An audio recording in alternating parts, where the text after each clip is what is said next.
Ils ont survécu, mais à quel prix? Dans un hôpital de Washington, des victimes des armes à feu partagent leur expérience chaque semaine. Kwame avait 25 ans quand il s'est fait tirer dessus. Depuis, il est paralysé. Je sortais d'une boîte de nuit. Un copain m'attendait à la voiture. Moi, j'étais en train de parler à une fille. Ils m'ont dit de me dépêcher, j'ai couru à la voiture. À ce moment-là, j'ai démarré et j'ai perdu conscience.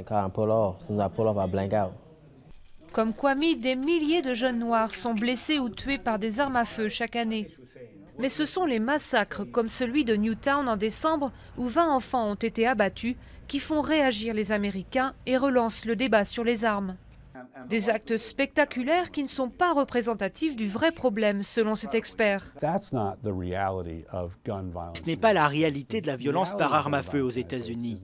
La réalité, c'est que la violence est concentrée dans les centres-villes, parmi les pauvres, et que les victimes sont en grande majorité et de manière disproportionnée des jeunes noirs et hispaniques.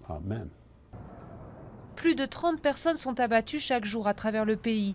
Presque la moitié des victimes sont des Noirs, le plus souvent tués par d'autres Noirs. Ismaël était un petit délinquant. À 18 ans, il a reçu une balle dans le cou. Aujourd'hui, il a tiré la leçon. Ça ne vaut pas le coup. Il faut réfléchir avant d'agir.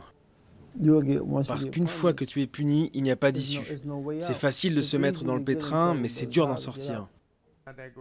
Aux États-Unis, les homicides par arme à feu étaient en 2009 la première cause de mortalité chez les Noirs de 15 à 19 ans.